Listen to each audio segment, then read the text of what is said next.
بسم اللہ الرحمن الرحیم. او التبن لأحدہما والحب للآخر.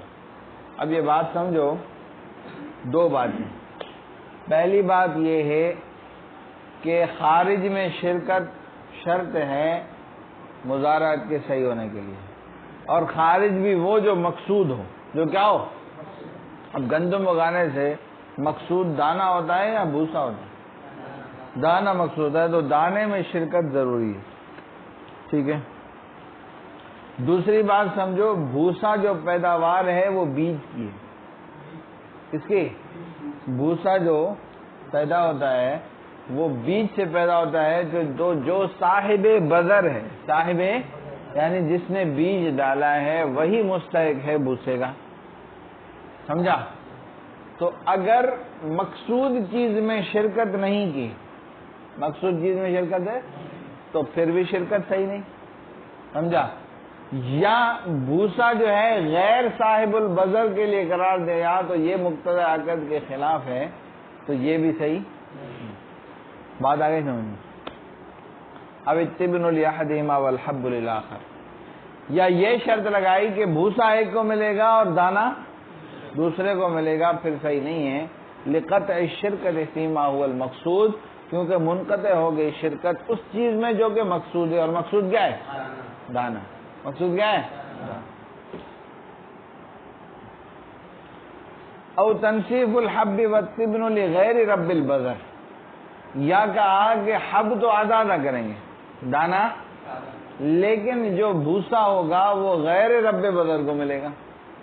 یعنی بیج تو اس نے ڈالا ہے، لیکن میں کہہ رہا ہوں بھوسا مجھے ملے گا، پھر بھی کیا ہے؟ صحیح نہیں ہے. لأنہ خلاف مقتضی العقد، کیونکہ یہ عقد کے مقتضا کے خلاف. بات آگے سمجھ میں. او تنصیف التبن والحب لأحدہما. یہ تو بطری کے اولا صحیح نہیں ہے. پہلا مسئلہ تھا نا کہ ایک کے لیے بھوسا اور ایک کے لیے دانہ. یہاں پر کیا ہے؟ دانہ پورا کا پورا ایک کا، بھوسا ادوات. یہ تو بدری کی اولا جائز نہیں. لقطع شرکت فی المقصود، کیونکہ منقطع ہو گئی شرکت کس کے اندر؟ فین شرط التصنیف الحب والتبن لصاحب البذر. بس اگر شرط لگائی کہ دانہ ادوات کریں گے اور بھوسا جو ہے وہ بیج والے کا ہوگا، یہ عین عقد کے مطابق ہے، یہ جائز ہے. اولم یتعرض للتبن، یا بھوسے کا بارے میں کچھ بات ہی نہیں کی، کہا کہ جو گندم نکلی وہ آدوان دیں. جو گندم نکلی بھوسے کا بتایا ہی نہیں، تو پھر بھی صحیح ہے. اب بھوسا کسے ملے گا؟ بعض فقہاء نے فرمایا کہ بھوسا کس کو ملے گا؟ صاحب بذر کو ملے گا. بعض نے کہا کہ نہیں، حب کے تابع ہو کر بھوسا بھی آدواد ہوگا. بھوسا بھی کیا ہوگا؟ صحت. لأن فی الاول، کیونکہ پہلی صورت میں الشرط مقتضی العقد، کہ شرط کیا ہے؟ مقتضی عقد کے موافق ہے. یعنی طب اور حب، طبن جو ہے وہ صاحب بذر کے لیے یہ شرط مقتضی عقد کے موافق ہے. یہ کیا ہے؟ کتاب ہے نا، سیدھی کرنا، جگہ نہیں. اچھا ٹھیک ہے ٹھیک ہے. بات آئی سمجھ میں. تو طبن صاحب بذر کے لیے مقتضی عقد کے مطابق ہے. طبن سمجھتے ہو؟ طبن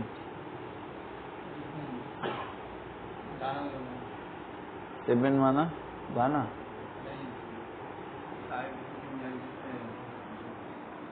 یہ سو رہا ہے. ہاں جی، ہاں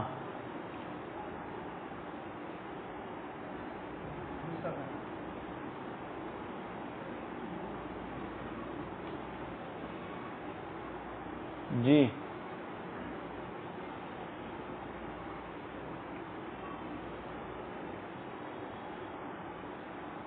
سننی ہے کیا؟ ہے سننی ہے؟ سننی ہے؟ ہاں سننی ہے نا. مجھے پہلے پتا ہے سننی ہے.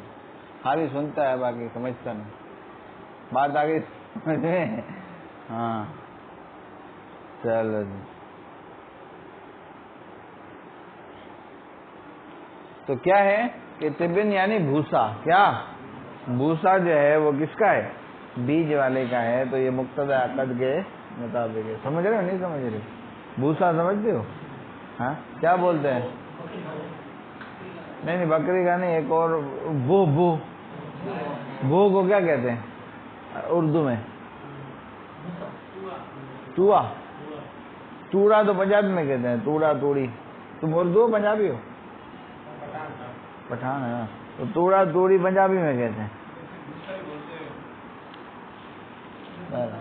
پوچھا بول ٹوڑا، ہاں وہی ٹوڑا، چل ٹوڑا سمجھا؟ ارے بھوسا تو جو بکری والا سمجھ رہا ہے نا، اس کو بھوسا بولتے ہیں، وہ صحیح ہے۔ وہ جو ہوتا ہے ایسے، جو جس میں جو ہے وہ ایسے گھاس واس میں ملا کے دیتے ہیں اس کو، وہی نا، ہاں دانے وانے میں ملا کے دیتے ہیں، وہ نہیں ہے یہ۔ اس بو جگہ دیتا ہے، بو اردو میں پتا نہیں کیا بولتے ہیں، ٹوڑا صحیح ہے۔ ہاں اس سے ایک لطیفہ ہے یہاں کا۔ ہاں جی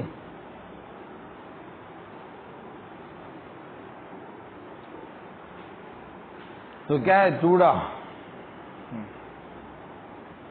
جی، لأن فی الاول، کیونکہ پہلی صورت میں الشرط مقتضی العقد، شرط مقتضی عقد کے موافق ہے، فإنه نماء ملکی، بس بے شک وہ ٹوڑا جو ہے وہ اسی کی ملکیت، یعنی صاحب بذر کی ملکیت کی پیداوار، سمجھا؟ بیج سے نکلا نا، میں نے پہلے ہی بتایا تھا کہ جو بھوسا ہے وہ کس سے نکلتا ہے؟ بیج سے۔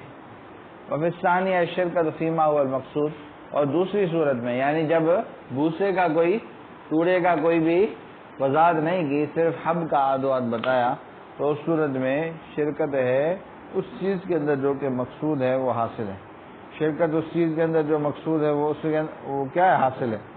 وحینئذ التبن لصاحب البذر، اب ٹوڑا کس کا ہوگا؟